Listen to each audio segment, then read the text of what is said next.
and welcome. I can't believe it's another stream come round again, and I will admit this one caught me out because I was going to do it on displaying your models, your layout, whatever, and I just never got the rooms tidied enough to actually put all the displays out.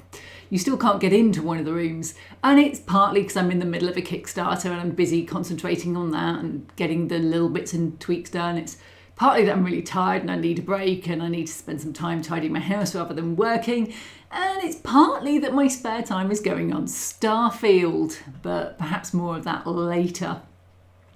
So welcome to everybody. First up, thanks to Norm, Timber and Digger, all of whom are in the house and are my moderators. If you do anything naughty, watch out. They will censor you, or whatever it is mods do with people. And I hope everyone's got their cups of tea ready. I am British, so even though my tea isn't drunk on camera, it is here. Though it's not like normal tea, it's Chinese tea, because I prefer it. And, well, there we go. So, welcome to everybody I haven't said hello to already, which is mostly Timber, actually, and then Techie. Great to see you all here. And so instead of doing displaying your models, which is a really, really important thing to talk about because I build a lot and they get shoved places and dust and UV light and all these things are a real issue. We're just going to have to do that maybe next time. And Thunderbirds is also in the future. But this time I realised I had gone through my main, I asked around on Discord and stuff, and I realised I'd gone through my main workshop upstairs, which is beautiful and tidy apart from a giant lava terrain on the floor and a Millennium Falcon sister ship now on the side as well, taking up all the worktop. But apart from that, it's really nice and tidy and really useful. But I do actually have another work area in the house that I use a lot. And I used to work in my kitchen and this was next to it. And when I moved upstairs, I deliberately left it downstairs because it's all set up and it is distant for smells and fumes. And all of the processes that are downstairs can be quite fumey. And as a result, you don't want them in your main living space. So having more doors between them and where I sit most of the time is really helpful. And the room they kind of come into is the kitchen, but that's got an outside door so I can just open it and it vents out really quickly. So these are the smelly rooms, let's put it that way. And we'll go through those and talk about getting started in 3D printing. Because when I asked for ideas, a lot of people were getting new 3D printers or have new 3D printers and they wanted a recap. And I know we've talked about it before, but there's a little bit about the safety, a little bit about what you need, and quite a lot probably of just random stuff thrown in there. So let's say hello to everybody who's arrived since I last said hello. NostraX, hi. Don Cragen, good afternoon from San Jose. Very nice to have you. Dillington says we should be having biscuits as well. I ate biscuits earlier, so not now. And then Andy, welcome as well. And then John Yu, logged in now, but we'll have to watch the recording later. Don't worry, John, I watch so many late. And I just start 10 minutes into something because I'm like, oh, it started already. Harlot Sky. Okay, just a random thing to say. So, oh, that's your printer. A Halo. A Howlet. I don't know. It's a is it got an R in it? I don't know that it has. So anyway, hi Roman again. So I'm going to play the very short video that there is because it doesn't take long to go through and talk through it. It is a really bad video. I'm really going to apologise for it now. And we'll just put it to go and start. And you can see straight away that there's a lot of insulation just sort of sat there. Just on there. And one of the things, this is my 3D print room. So we're starting on a 3D print room. And one of the things I need is heat because 3D printers like heat. And as you can see, this is all behind all those are my meters. Yeah, I pressed that wrong. Behind all those are my meters, and this was the front of my garage. That's the boiler on the left. I wish I should have actually done this on slow, shouldn't I? And around the top, we've just got loads and loads of access into all of the stuff that's normally in a garage in the UK. And my printers are on a bit of workbench. Over lockdown, I got the next door neighbour's son, who's actually a roofing carpenter, to come and just put all this in. So it's not finished amazingly, but it is just finished out perfectly for 3D printers. So I decided, having had them in the utility, which we'll see in a minute, that I just didn't have room for all the 3D printers I had. And this is my 3D print room. So that's partly what we're going to talk about, how you set up a 3D print room, what you want in it, where you should put them, and then we'll look at cleaning and wash stations in a minute. So who else has arrived? Garrick, very nice to have you. And Timber says printers are Nesh. Printers are Nesh. Is that slang I don't get? Could you explain that, Timber? If it's functional, it's good. Yeah, it is. And I think one of the key things about where you put your 3D printers, if we jump right in, is you don't actually want them in your main living space. FDM, not such a problem in my view, but there are people who disagree. But people who are, there's a lot of smells come off resin printers and you don't want them in your main living space. So that's kind of my first thing I'm going to say.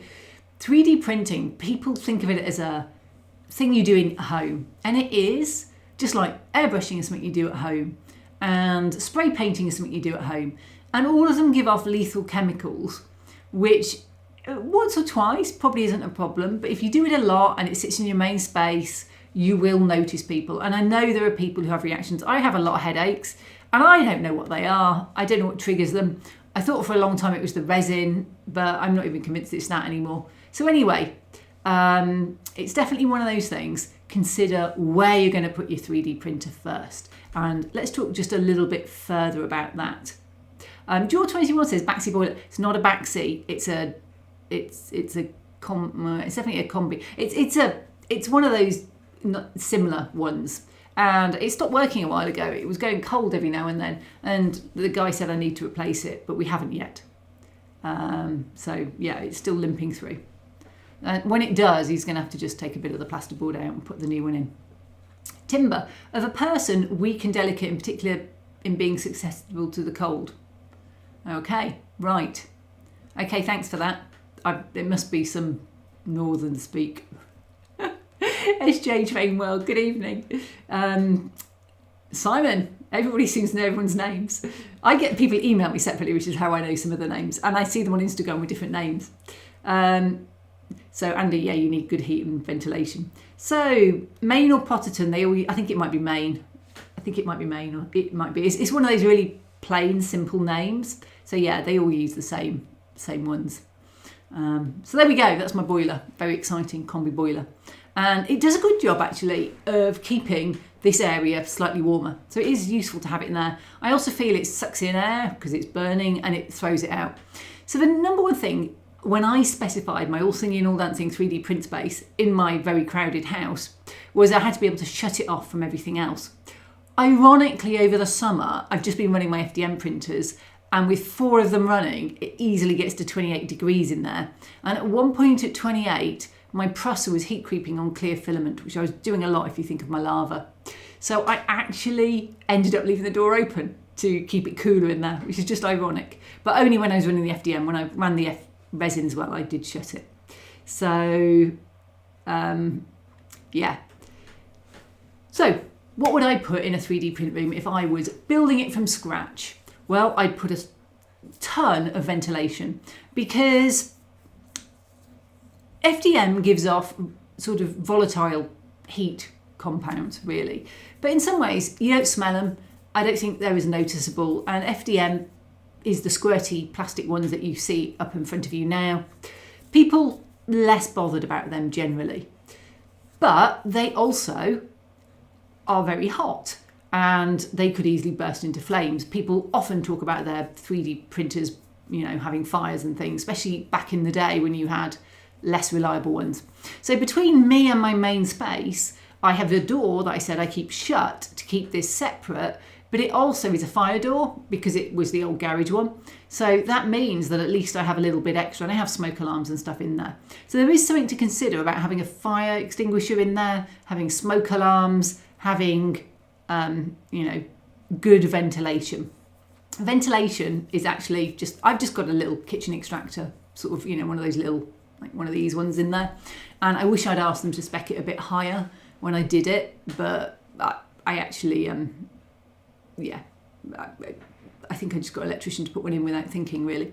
So, if you can get extra ventilation, that's really cool. Heat, though, is actually one of the key things. I talked about it a minute ago, it got too hot in there. Printers like steady state. They like it warm and steady warm. Cold heat, fluctuations just aren't good. So you don't want an open window that might blow a draft through. That would really suck for printers. They just don't like it. They really, really like steady, consistent, not a lot of drafts. Now, I know people who, when we get onto resin in a sec, which is what I'm going to talk about next, who are very, very careful about the resin because they can smell it. And some resins smell worse than others. And some people have resins that don't really smell. And I don't think they take it as seriously. But actually, for me, the thing that smells the most is not when I'm printing so much as when I'm doing the wash and cure. So it isn't just about where your printers are. It's also about where you wash and cure. There we go. And let me just click play and get past this so we can sit on a resin printer while I talk about it. None of my printers are running at the moment. But what I do have, and the reason for that is I've just literally run them 24/7. My electric bill has been through the roof for 4 or 5 months because I did a big Kickstarter with a lot of printing.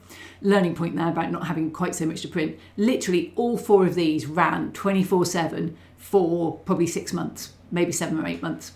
And then my presser's been out of commission for a couple of weeks. I think it's working. I don't know if it clogged or it did something. It was just printing badly. But my Neptune Plus, I managed to, if clear filament's a pain, it snaps and breaks a lot, and it broke in it. And when I took it apart, I left it heated so I could pull the filament out. And I missed a shorted because it won't boot now. And they say they're sending me a new one, but I've not heard anything in a week and a half. So I'm hoping the new one will arrive soon. But I've not even had the shipping notification, so I'm not quite sure what's on. Someone else had said they've been waiting for Elegoo to get back, and normally they're really quick. And they've been very quick on the support. And she said you need a new motherboard and whatever because it won't get past the boot stage. And, I have to say, I had an Ender, I got rid of it, but the support that I've had from Elegoo and Presser has been excellent. Elegoo is on the email, Presser I do on chat, and they're really, really good at sorting out your machine. And I've been on the chat with Presser 2 or 3 times this year with various things. And the Presser's easier to fix, don't get me wrong, but my Neptunes just seem to print really nicely that I've not had to fix any of them yet. But as they get older, things just wear. So above them, you see I'm not using the built-in racks, though I do keep them there for end of rolls and stuff. I've got them in a filament dryer. Now these aren't running all the time. I don't run them continuously. And they heat up, they're Sunlu filament dryers. They heat up to about 45 degrees and blow the air out the back. So they basically dehumidify your filament. And that, to me, is a number one thing I would recommend if you're having bad prints with a lot of stringing, bad prints with zits and blips and stuff like that. Often it's wet filament. And I found eSun went through phases of being good or bad, and drying it made a difference. I currently use Overture because it has, it's just slightly cheaper, and it has been fine for printing. And as a result, this is a typical setup for the 3 smaller printers. They're in a dryer, they sit there and they feed out the dryer, but actually the dryer's only on when I've put a new roll in. So that, leaving you with this lovely view. Go and see what they're saying in chat. So, cheek, it's in the Oxford Dictionary. Doesn't that mean it's not northern? How posh. Squirty plastic is definitely a technical term for FDM. Hi Ravenson, don't worry about being late. We're talking printers. And then, could you ice a cake with that? That's a really great question if I knew what we were talking about. Maybe. Filament printers. I think these are much simpler, if I'm honest. I just think constant heat, no drafts, dry your filament, have some way of drying your filament, even if you just put it on the whirly thing on the top afterwards, which is what I do on the 4th one. because I haven't got around to putting the shelf in to put those on. These shelves, my builder next door, he was there for a couple of years of lockdown, we chatted a lot, he made for me, and he put on the wall for me, so that was very sweet of him. They're actually slightly in the wrong place, but that's fine. Other things to note, I've got a temperature gauge and a humidity gauge. It's currently saying 21 and like 40 odd degree in there. And that's, I just keep an eye on the humidity. I've got an open bucket of, dry gels and things like that. But realistically, there's not much you can do about humidity in the UK house. It's not like an American one where you have air conditioning and stuff. In the UK, you just have a house. But because there's constant heat in these, I don't find it gets that humid. It normally sits between 40 and 50 and all the time. And that's been fine for all my printing. And that's fine. And then I have a pen and paper because I've been printing so much stuff. I number every single print when I set it to go onto my list. And obviously I've got 3 lists. The 2 pros are set the same. And then I've got a Prusa list and a plus list. And I cross them off as I do it so I know what I'm doing. The trials of having so much to do. And then round to the resin printer. Come on, Kathy, you can do it. There we go, resin printer. So let's just pause here for a minute and think about resin printing. So, resin printing stinks. Some of my resins really stink. And I mean, really stink. And as a result, you don't want them kind of anywhere. The other thing is, this little one, this Elegoo Mars 3, beautiful printer, recommend whatever its latest model is as a start. It's just a beautiful printer. It's never done me wrong. It's always printed really well. I had the Elegoo Mars before it, swapped up from my Anycubic Photon. I just never buy Anycubic again for various different reasons to do with them all breaking, and really been very happy with it. I have another printer we'll see in about 5 or 10 minutes, depending how much I talk. And that's my Peoply Phenom. That sounds like a jet engine going off. I kid you not. It is so loud when it's going with the fans. But it will print anything, and it's massive. I mean, massive. You probably get a whole body in there. And solid metal. And as a result, because it's so big, it's on the floor. Sadly, I ran out of space. But it's also just so noisy, you wouldn't want it in a room where you're sitting. And these, I mean, Elegoo give you little vent things. They're in the cupboard, actually, you can use to, they're like air purifiers. And I will get them out and run it when I'm doing this, for example, and I'm printing, and I'll plug them in. I've got a little hub. I think they got moved because I was doing a lot of work on these printers, and everything got moved off the worktop, and I just shoved them in a cupboard at the time. And I haven't printed much in resin recently at all, like for months really, apart from 1 or 2 figures. And you can get air purifiers. I don't think they last that long, and I don't think they're that great for taking out the organic compounds in resin that worry me. So I'm going to say, if you're printing resin, you have to take your ventilation to a whole new level. It also likes heat though. So it likes heat and ventilation as much as the FDM do, but it's really key you have ventilation on these, and that you wall them off somehow from your living space. Whether that's a cupboard, some people use grow tents, like the plastic tents you get for outdoors or for greenhouses and things, and they just zip them into that and put a pipe out the back and vent that externally. Whatever it is you do, I vent my whole room. And at one point I was putting my mask on to go in when I was doing a lot of resin printing. At the moment I'm not doing that much, so it hasn't been an issue. And I haven't really noticed the smell when I've gone in. But a mask really can help then get rid of it. Bit of an airlock getting in there, obviously, but you want to make sure you're not sitting in a room and breathing these fumes. So let's have a look what people are saying in chat, because they might be asking me questions. Do ask me questions, folks. This is not going to work if I'm just going to sit here and monologue for the whole time. It gets very boring listening to me, I'm sure. Tamlin says someone makes FDM printers for printing chocolate. I saw one of those. Oh, can you imagine it? I mean, I'd rather just eat the chocolate. They did amazing stuff. Andy, do you find resin is faster than filament for large models? It's not faster, no, but I would use FDM for a completely different use case to resin. The two to me are very distinct in where you would use each. So we could take a little excursion into why I would pick each of those printers. I'm kind of starting with workshop here, but I will talk a little bit about why I use each of them in a minute. Remind me if I don't. Stating the obvious says, the Candy Vab 3000 printed liquid sugar way back in the early days of build your own printers. Wow, that sounds interesting.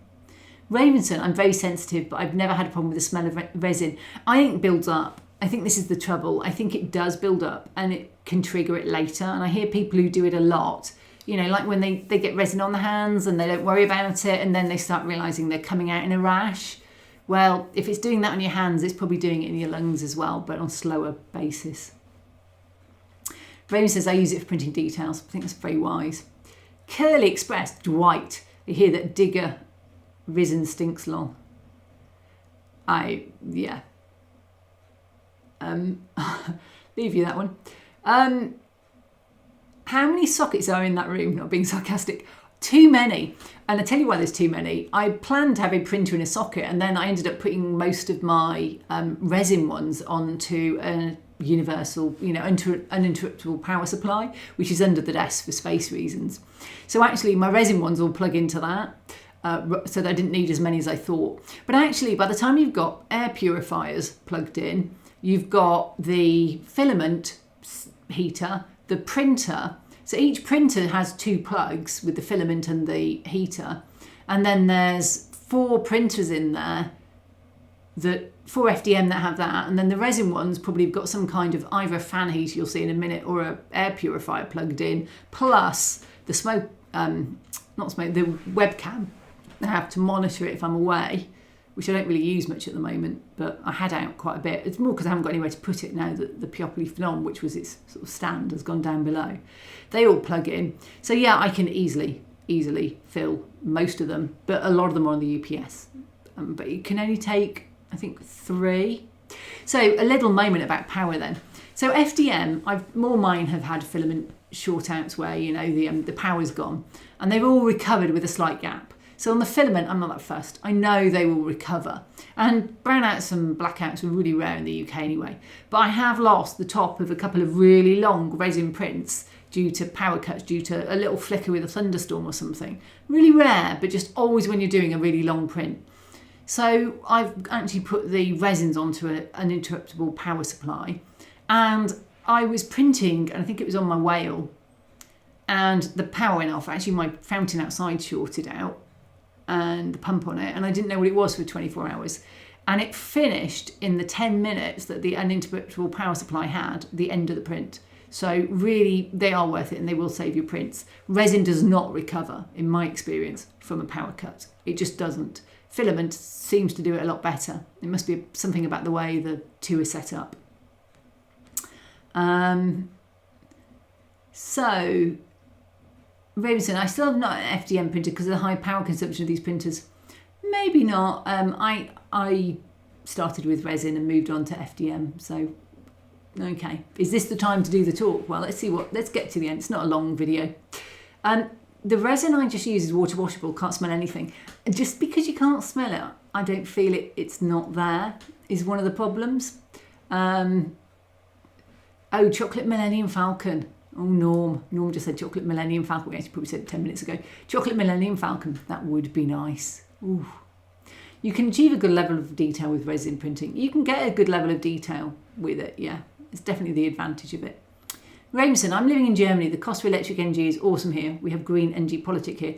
Without getting into politics, let's just say the power cost in the UK, I think, is higher than Germany.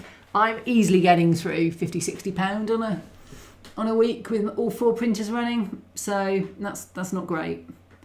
Curly says, I don't think it takes much power to run one. Not a resin one, it does an FDM one, because you're heating a heat bed to 70 degrees, and when it's cold, obviously it takes more to heat it because your room temperature is colder. There's 4 of them going, yeah, you know.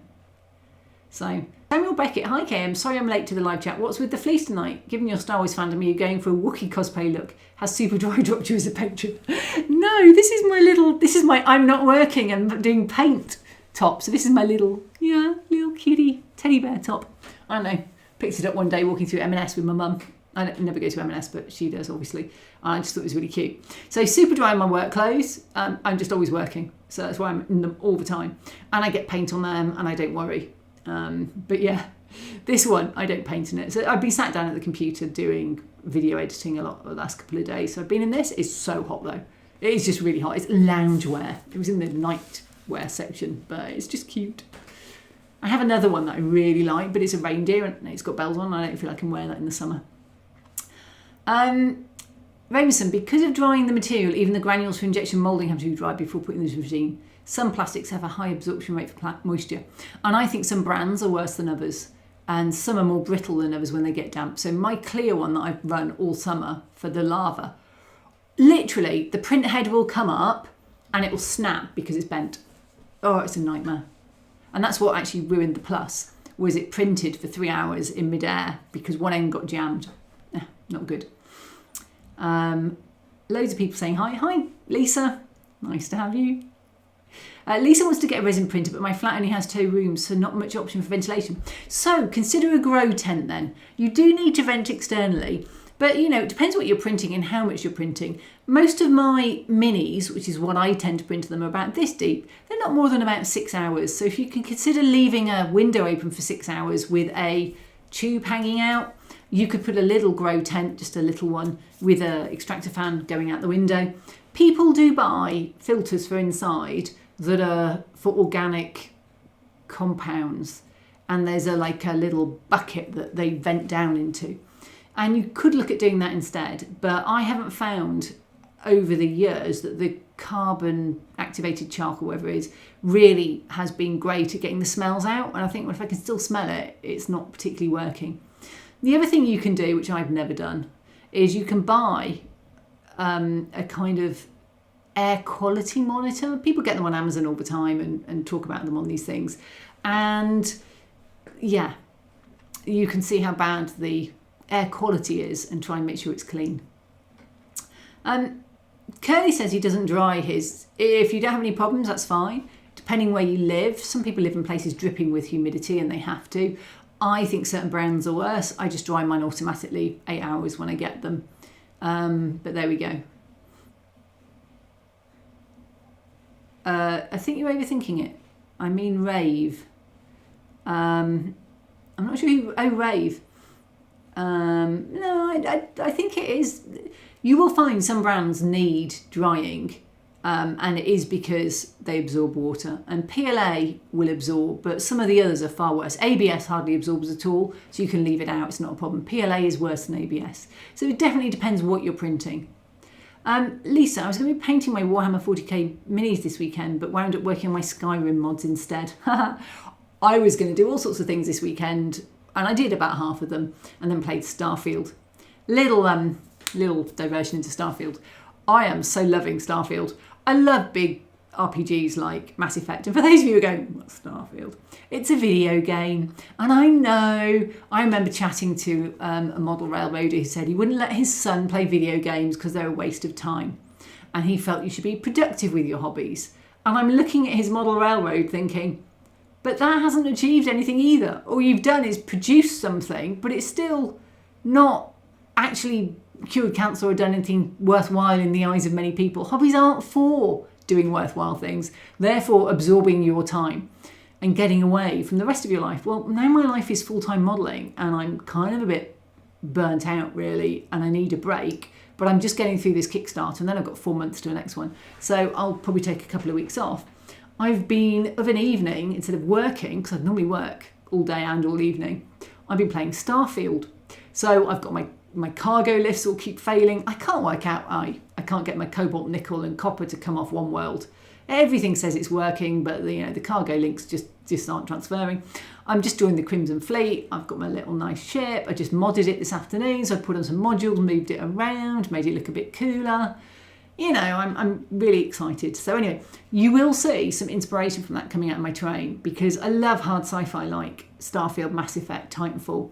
And much as I love the Western Star Wars universe that I designed for, I really love hard sci-fi looks as well. So yeah, anyway, that's my little bit aside. Andy, sorry, got to go, but we'll watch later. Take care. Thanks, Andy. Thanks for dropping in. Hi, Tom. Don't worry about being late. You're only half an hour late. That's pretty good. I'm often later than that. Lisa, I found out about your channel recently. It seems we have a mutual hobby model train shop. Ah, That's cool. That is cool. KM, please tell us it's not a full onesie. Oh no, look, it's not a full onesie. Okay, demo needed. It just goes to there. Then underneath is my red versus blue, blue blood, blue till you die, red till you die, whatever it is. T-shirt from Red versus Blue. If you haven't any idea what I'm talking about, then you're not a Halo fan, is all I can assume. And you haven't spent ages on YouTube watching Red versus Blue, laughing yourself silly. I just literally, there's one of the first seasons of Red versus Blue. It's like a YouTube serial thing. I just remember sitting there crying with laughter. Oh, it was funny. Anyway, I don't know, I haven't watched the recent series, I think, but it's still there. Anyway, but it is really warm in the UK at the moment, so I do feel quite warm in this. Temp-wise, it's been a 22 degree on the coast day, people on the beach and swimming in the sea. October madness. You are right, Samuel. It is really mad. I was walking around in a t-shirt yesterday, which, if you know me, I'm not a warm person generally. So, Noster, when you're welcome to take some time off, you're welcome to come over to my house and help me paint my pile of shame. I have so many models to paint. I can paint my own pile of shame. I have a bigger pile, I guarantee it. I've just had to get rid of like probably 100 boxes of stuff because I have so big a pile of shame. I also need to start painting up my Shatterpoint and Star Wars Legion minis. And I've got a whole Gungan army printed. You know, I actually need to paint those up because I'm in a tournament playing them. And I think there's a tournament, actually, I should mention this. Battleground Gaming, my local shop in Acots Green, are doing a Star Wars Legion tournament on the 18th of November. I'm taking part. I have played like 8 games of Legion in my life so far, and I've actually won quite a few of them because people have helped me out more than anything else. So but I would like to have them all based and painted for that. Timber says, I know ABS like resin more pliable than standard resin, therefore I understand ABS FDM is less brittle prints, but how brittle is PLA? Right, so the difference between ABS and PLA I'm sure ABS is more pliable and more flexible, like I'm sure it is. But the main difference between ABS and PLA, and I tried printing ABS warps like mad. It warps off your build plate. It needs no drafts. It's really finicky. It needs higher temperatures and it stinks to high heaven. So when I say FDM printing, you don't need to vent generally as much, is the view, though I think you probably should vent and have it separate. I'm talking PLA. PLA is made from turnips or plant-based stuff. It's still a plastic. ABS is petrochemical the way down and it stinks. And I stopped printing it because I just couldn't get good quality off it. But the reason I wanted to print ABS is it sands. PLA doesn't really sand. It kind of fibres a little. It just doesn't sand in the same way. It scrapes well, actually. So rather than sanding it, you should scrape PLA. But yeah. Oh, what did I do that was so bad that he was unsubscribing, Samuel? Oh, well, anyway. Sorry, whatever it was. Raymondson, Lisa built a little airtight cabinet and connects it with an exhaust system with a carbon filter in it. It absorbs dangerous substance out of the air. You don't have to run it the whole time, maybe 5 minutes. That's good to know.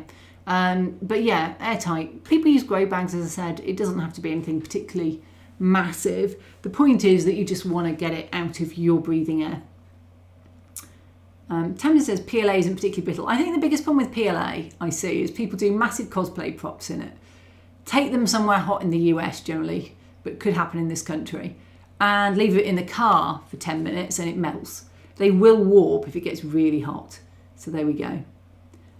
Digger says, please do hit the thumbs up button, guys. It's very much appreciated. Yeah, please do. 30 likes, 46 viewers. That's what he would say.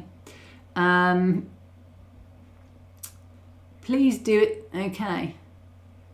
Normally PLA is not UV resistant, but some say that's not a problem. I think it's an interesting one because I paint most of my stuff, so it's not really that exciting.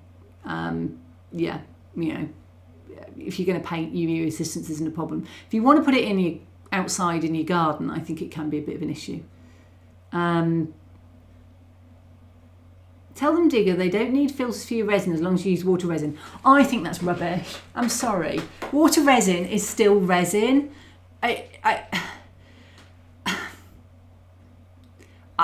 Don't fall for the fact it's water washable. it's still a poisonous substance that shouldn't go down the drains. It might be water washable, and then you've got to get rid of your water because it's now poisonous to life around it. I would never use, I don't use water washable resin because I think it gives a false sense of security. It is, I think, a false sense. There is still smells. There are plenty of non-water washable resin that also don't smell. And I find my Mars Pro doesn't smell half as much as the fanned Peopoly Phenom. I wouldn't trust that. I would always try and just make sure everything gets there. And please don't put your water that you've used or your IPA down the sink, whatever you do. So Timber asked, what's the advantage of using ABS? It sands better. It sticks to itself. You know, it's a proper ABS. You could use poly cement, whereas for resin, for PLA, you're going to be using super glue and what's the word I'm looking for? 5-minute epoxy. If you're doing something really it's just more stable. It's a more robust plastic. Digger. Yeah, I'm using the water-based stuff, but I don't know if it's suitable for every application. I've heard good and bad stuff about it. Some people rave about it. Personally, I just wash with isopropyl alcohol. I'm set up for it. We'll get there in a minute. But yeah, I mean, the water-based stuff is, I think it's partly just for ease, but everyone says it washes better with IPA anyway, because IPA is just one of those things. Spacegate Studio is more temperature resistant. That's true. Thanks, Lisa. Resin, ABS is a very got material when you want to make some finish to it, or when you want to drill holes in it or anything else mechanical. Yeah, it is just a better material, but it's a lot more finicky. Found water washable ribbon was rubbish, says Timber. I haven't tried it, so I'm trying not to say it's rubbish, but I've heard bad things more than I've heard good things. Yeah, and Ravenson Express, and what you're doing with the dirty water, you can't put it in the sink. Digger says it must depend on what it's being used for. To be honest, my current resin has got really brittle recently. I don't know if it's just got heat. I don't know what it is, but the last batch, it's Anycubic Clear. I never used to have problems. The last batch, so brittle. So I'm... okay, Digger. Dirty water cannot go into the sewer if you've got resin in it, because it's not cured resin. It can go outside and be cured, and you can let the water evaporate, and you can do all that kind of stuff, but you cannot put your dirty resin water down the thing. It's poisonous. You can't put poisonous substances down your sink. You can put it in your sewers. I don't think it's just the same. Don't. Just deal with it properly, and we'll talk about that when we get to water washing. So yeah. Timber says it warps, splits and absorbs water. I'm not quite sure which one we're talking about now. So anyway, Raverson, isopropyl alcohol evaporates when you put it outside and the resin left in the pot. That's very true. That's what I do with it. Norm says, if ever I get into printing, it sounds like a biohazard suit. Be sensible, folks. If you're going to be doing a lot and you're doing a lot leaning over the resin and it's your full time and you do it a lot, put a mask on. You've probably got it for spray painting anyway. Put gloves on. Don't be daft. Don't rub your hands in liquid resin. Do your best. The only time I go near uncured resin with bare hands is when I'm putting it in hot water, and I've tried it with marigolds. You'll see them on the side. Sometimes it works, sometimes it doesn't with the marigolds. If I'm doing really detailed ones, sometimes I put the gloves on, don't get me wrong, but sometimes the water goes down the top of them because I put them too deep in. It's the only time I get near it. I've never used water-based. I have an IPA wash station. That's very good, Mark. So do I. No, Digger, you need to evaporate and drop the dried residue in the bin. Wastewater is very poisonous. Yep, okay, we're all going to pile on Digger. Digger, I'm sorry, but just no. Ravenson, sorry, good material. Sorry for my massive typos this evening. Boil it off first. I don't know, because I don't use water, and if you leave IPA, it just evaporates. Noster, don't do this. Digger. Norm, Digger, you're going to kill off the alligators that kids put down there. Okay, so let's just play a bit more of this to get away from the fact people are now talking about all sorts of weird stuff. I should just mention, sorry, the spray can there is 3D lac. I always spray my beds with 3D lac, and actually if you look at my printers and you think to yourself, don't Neptunes come with gold plates? These are all spare presser steel PI coats because I really like them. They're not as sticky, so they're actually easier to get off the plates. They're just and they are easier to get off, and they're a bit thicker, So you do need to unzero it before you try and put them in, or you end up with a hole in one. Don't ask me how I know. And I actually forgot to put the build plate on once when I zeroed one Neptune, and it dug a little hole in its magnet on the bottom. It was a brand new machine, seems to print fine. So I just like the presser ones. They're thicker steel as opposed to the thinner one. And I love smooth plates because I don't want any textured surface on mine. I want them to be smooth. So the 3D lac just helps everything stick. Nothing ever comes off with that sucker on there. It's like hairspray, probably is hairspray. The other thing is, you can see my resins are in here, so they're the same temperature as the printer. And yeah, I have left the resin in this vat. I am very lazy. Okay, and then this is my sadly not working plus. Let's stop when it's in focus. It's so big. When they gave me a plus, and I do love it, and I'd buy another one in a heartbeat. It's so big. I had to rejig my print room, which is why the resin printers sort of sat in the middle of everything else, just because this is so big. And what I want to do is put a shelf above it so I can put one of those filament dryers on to feed it, but I haven't got round to it yet. So at the moment, it normally just feeds off that. And underneath, I've got all the sort of spares, pliers, spanners, spare parts. You'll see in a minute the cupboard that I have for them.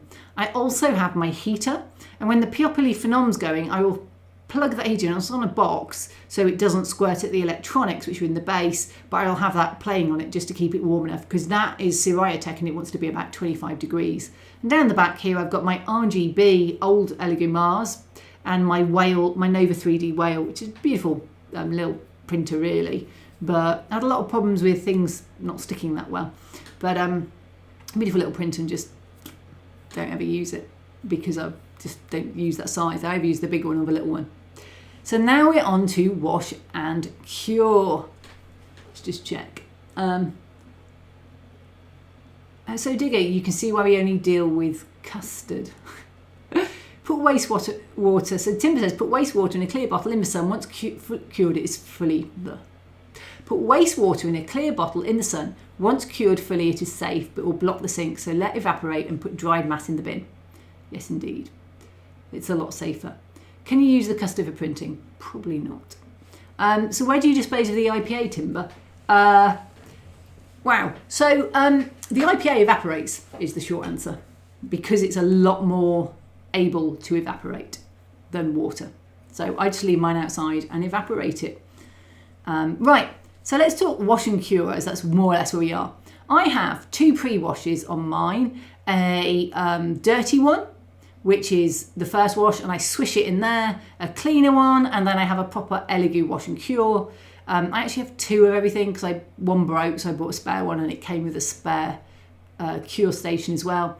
I've got that's the bucket that sits outside and evaporates when I need to. These need filling up with some of the stuff that's in the other room. I've got my spares in here, gloves, and those are the air purifiers.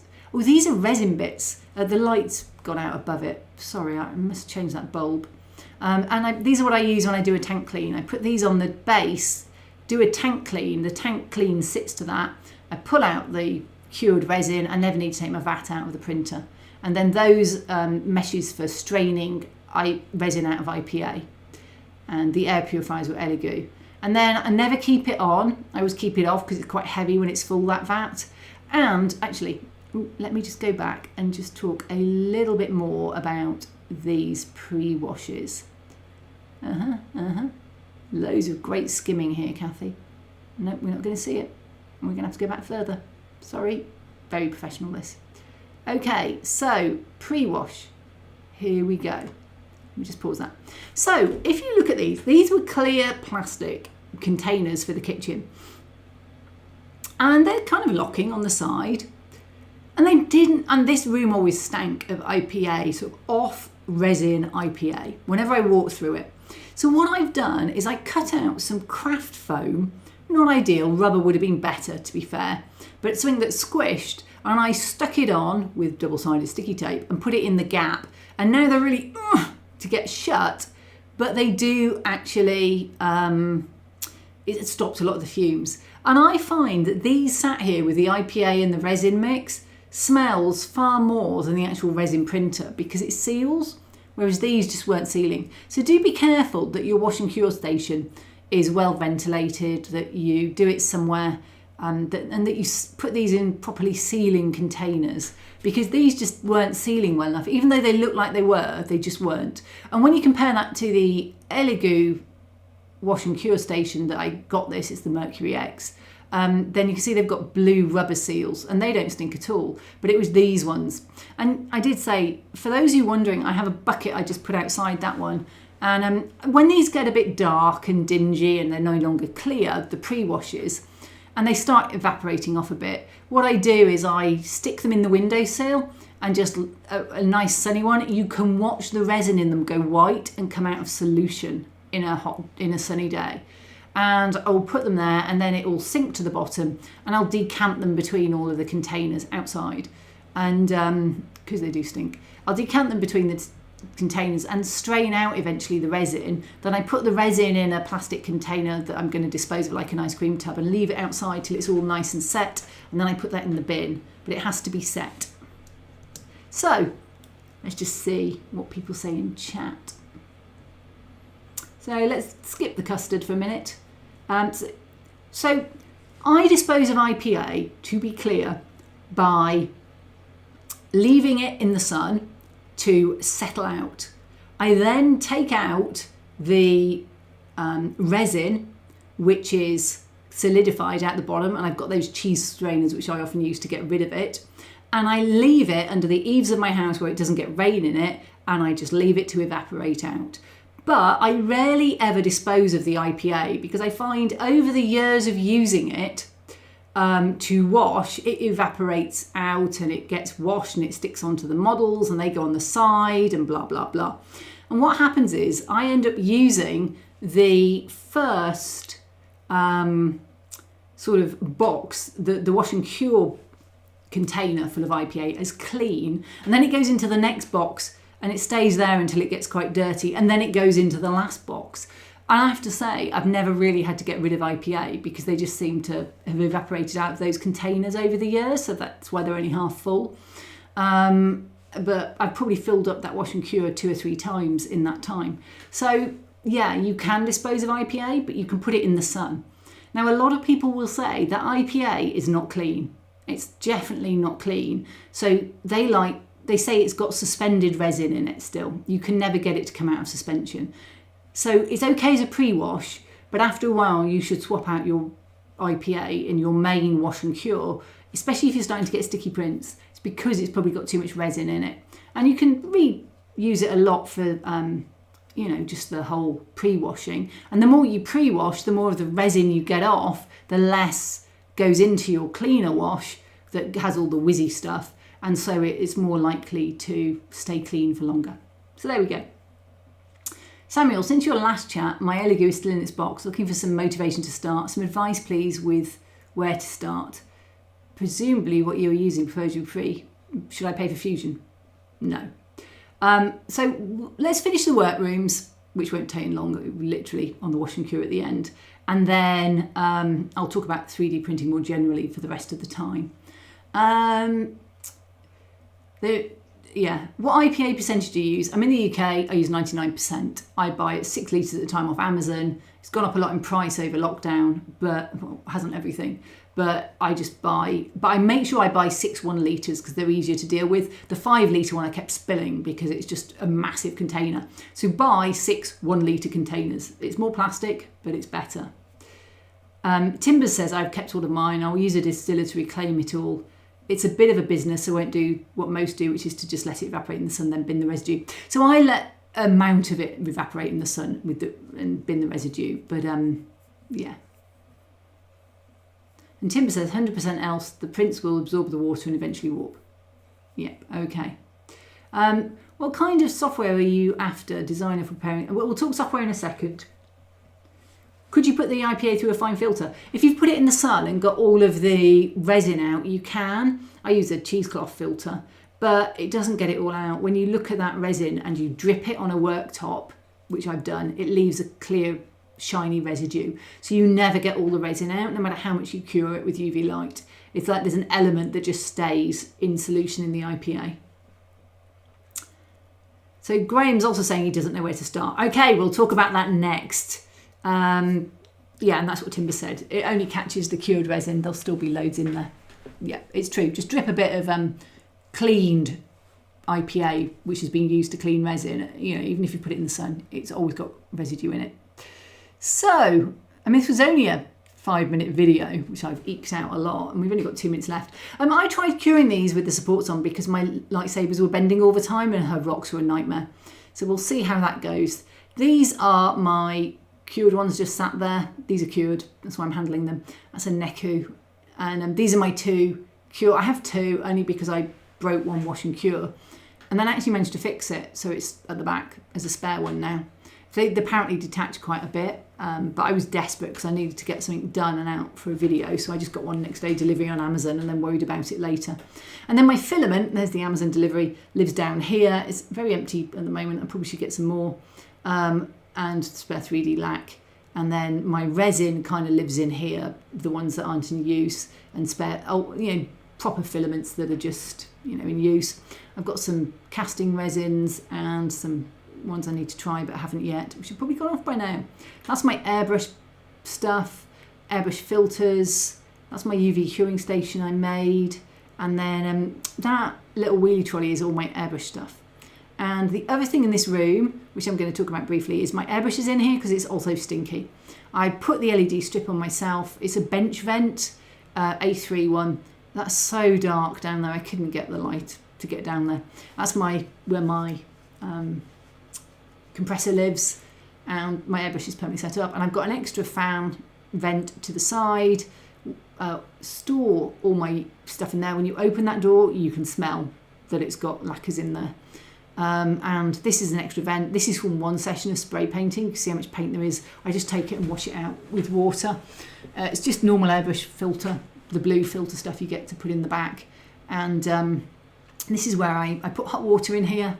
And now I do wonder whether I should put this down the sink or not. But at this point, I've washed my resin to death and it's all squeaky clean. So I'm thinking it's okay because it's hot water. People are out on that one. And I use the sieve when I tip out the water to make sure I don't put any resin parts. It's all cured by this point. Oh, not cured, but it's all washed and everything. So that was my stinky workshop tour. So let's go back. Let's go and talk about resin versus FDM. First of all, there's a lot of people wanting to get started in 3D printing, I think. You see things going around, you see all these Kickstarters, you see people like me make stuff on YouTube with it. And it's like, where do I start? So the first question to ask yourself is, what do you want to print? I have definite use cases for my printers. So I have a printer that will print as big as my Plus practically for resin. So it's not a size issue for me, which it is for a lot of people. But it is very much a use case on what is the best material. So I started as a model railway person back then.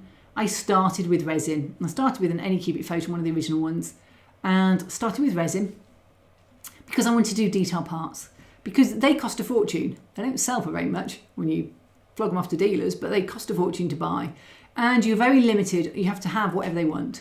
But you can make your own everything once you get to a certain level of prowess on your 3D software, which we'll also talk about. And if you want to do detail parts, if you want to do minis, figures, anything that is going to sit on a diorama or be played with that is small and detailed, where if you drop it, I mean, I lose ends of guns all the time on my clones because some of them are 3D printed. And as I said, it got really brittle recently. It didn't used to be this brittle. I don't know what's happened. I don't know if they've changed the formulation or I've just started to print at a higher, I don't know. My printer settings keep getting lost and I'm having to redo them. So I'm not even sure if I'm using the right settings at the moment. Lychee, which I use for slicing my own stuff. Every 6 or 7 times I turn it on, it completely loses all my printers. What are you, Lychee? What?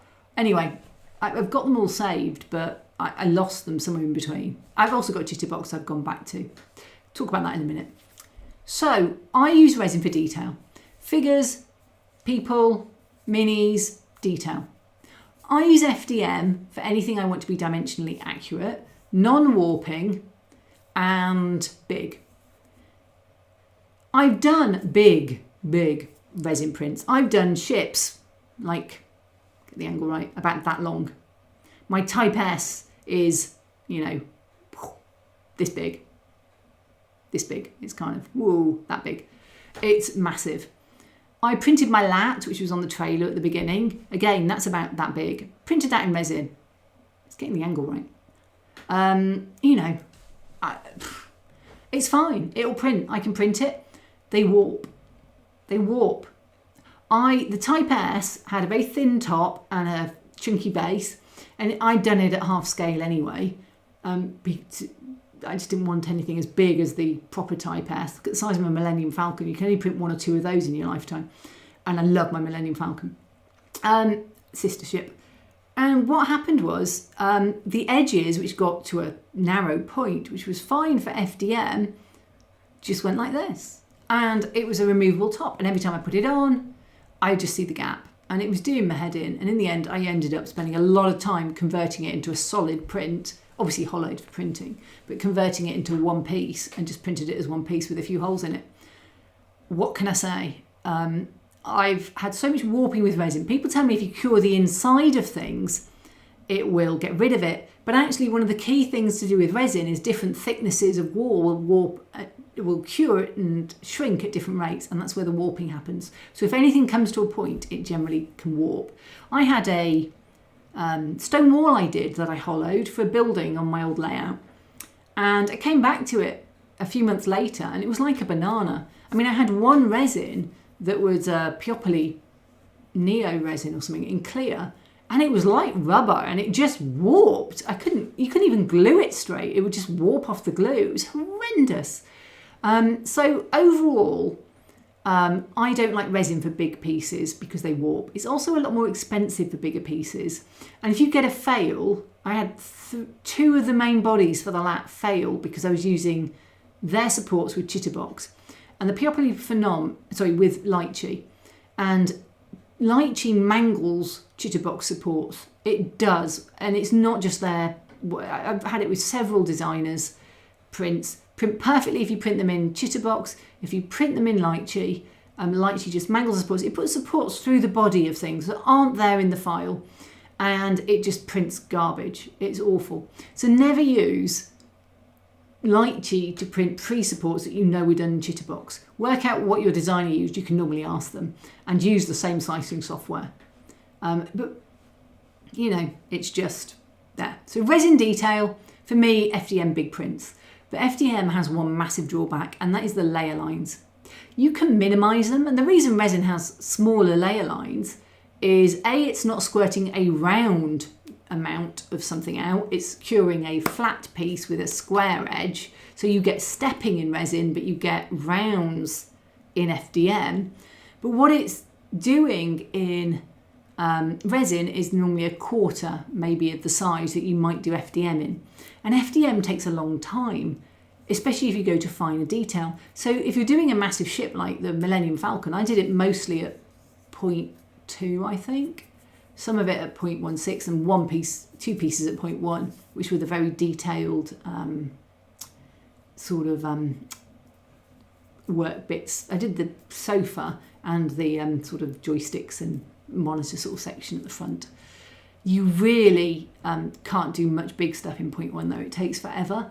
So resin is quicker on big pieces, and I know people who print big stuff all the time on it, but actually because of the warping, it's not dimensionally accurate. If I get a test square on my Pioppoli Phenom, it is bigger in one direction than the other. If I do it on my FDMs, they're perfect squares. So overall, I just find FDM more dimensionally accurate and more stable, which is why I use it for terrain. Because if I drop an FDM print, it will bounce. I have occasionally snapped the clear filament, chipped it because it's more brittle. But if I drop an average PLA print, it will bounce. Not a problem. If I drop an average one of my minis, I'll lose an edge. Now I need to change the resin on my minis, but I haven't really printed any recently. So I know that, and I need to do some work on it. And I'm looking for my next resin, but I like to print in clear because I do a lot of clear parts or effects with them. And so because of that, I'm like, yeah, do I move off clear for my minis and just keep the clear? All things to be sorted. Right. So let's look at chat. So where were we? Right. Oh dear, Graham. Oh, sorry, Graham. I'm sorry you landed. I hope it's all fixed now. Prints and all support should be cured before throwing away. Just leave in the sun for a day. Oh yeah, just put everything outside. You know, it's not a problem. Just put them outside. And actually, one of the reasons I like printing in clear, you don't have to worry about curing the inside in clear because the UV light gets through a lot better. Empty, I never actually do this, but now you've said it, I think I should. So Digger says, when I've had prints arrive with supports attached, I've taken them off and collected them all. They'll make a scrap load from my wagon. You can tell you don't print your own after a while. You're just like, no, I have far too many supports. Timbers pointed out, empty resin bottles should have a UV torch shone into them to cure the remnants before disposing of the bottles. Few think of that one, and I hadn't, so thank you, yes. Because they're always dark bottles, so they're never going to get sun. So Graham says, I have Digger. I don't feel as though I've weak. Okay. It's, glad to hear you on the mend. I just hope you get back to 100%. Don't get much sun in the West Pennines, says Digger. Yeah, it's been really sunny here recently, except every time I've wanted to spray paint. So that's where I would choose resin over FDM. For me, it's a use case. Big things like terrain, big pieces, anything, and I sell in FDM only. But if I do a pod racer Kickstarter, it will be resin FDM, compatible both. But generally, I only really sell in FDM because most people only have one. And at the end of the day, a brand new FDM printer sets you back about 230 quid for a Neptune 3 Pro, which are really good. It's not a break the bank. I think the resin ones are slightly cheaper for a little Mars. And if you're going to do figures and details, a little Mars is all you need. You can get almost everything you need in there. So, yeah.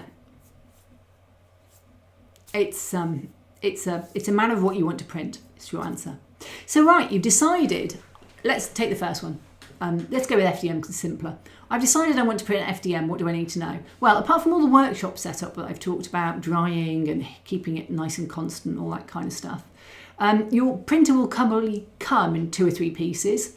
You need to pay attention to the instructions and put it together. It's not hard. You just need a surface to put the screws and bolts on. The hardest bit is getting the top on because it's just heavy and the bolts are normally from underneath. At least that have been the last few I've done. It's for shipping. They don't ship them like that. They ship them sort of more flat pack. So you will have to assemble it. It's not particularly hard, I don't think. And the instructions have always been very good that I've had. And there are plenty of YouTube videos out there as well. In fact, the manufacturers normally have YouTube videos. And both Elegoo and the presser went together easily as far as I remember. You will then have to just, set it up and do some test prints. Resin, you need to pick your resin, and there's all different types of resin, just as there are all different types of PLA. But PLA is more similar, I think, than some of the resins. And I tend to print at the moment with Anycubic Clear. It's very brittle, I'm not recommending it. And I put about 5-10% Sci-fi tenacious in it, and that adds a bit of bend into things. It's also a lot more expensive. And then for my main big printer, they only recommend 2 or 3 because you have to have certain peel force. It's such a big printer. And Sci-Fi's one they mention. And that's got Sci-Fi navy grey in there, and they recommend 10 to 20% tenacious in it. So I put 10 to 20% tenacious in there to give it a bit of a bend. And actually that's a much more robust. I dropped a massive resin print, part of the Millennium Falcon, on the side of a lat, and nothing happened to it. So that's a much more robust. So I could at the very least just go and put that in my Mars and run that. But I want to use up the Anycubic Clear first. It's almost at the end. And I instead bought some Sci-Fi Blue, which people are clear, to try that one instead. So we'll have a go with it. So you need to pick your resin. There's plenty of resins out there. I think you should wash an IPA because it makes you realise it's a noxious chemical and you shouldn't be putting it down the sink like Digger has been. But if you choose water washable, bear in mind, I hear a lot of people talk about it having problems later on in life if it's a big piece.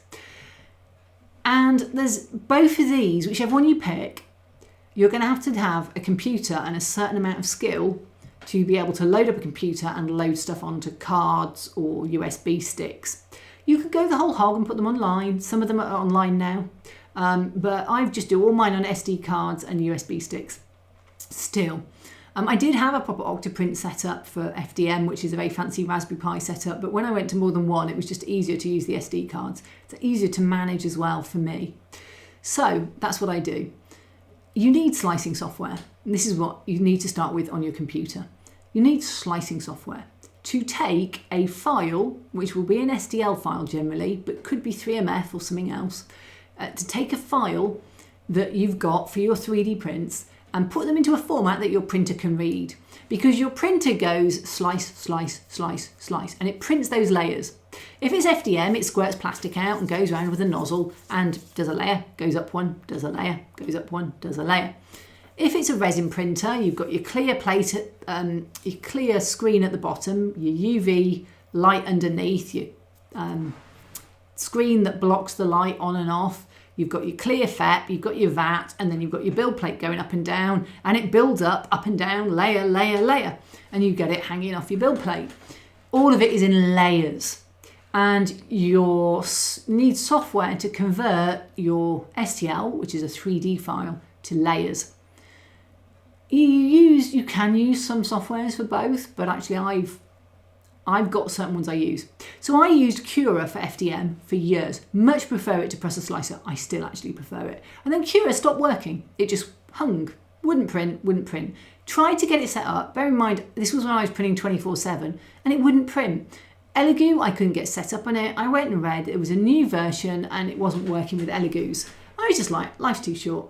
I already had Process Slicer installed, so I just went and ran out on Process Slicer. And it's useful to have two, so you always have a backup. And so I've used Process Slicer ever since.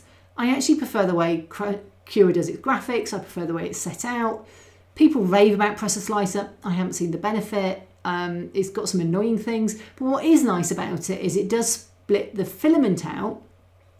So for every print, I pick the printer, the filament, and the layer size. Whereas for Cura, it's all just mushed together. So it does make it easier to swap filaments and to know which one you're using, which considering I've been going between clear and white or space grey, I have flow cubes done on all of mine to see what size everything comes out on, and they're all set up. So now I do find Process Slicer better for that. So I've not gone back to Cura, even though I'm sure it now works. When you come to resin, Chitterbox is free, Lychee is free. I think if you're going to do your own supports, Lychee is easier.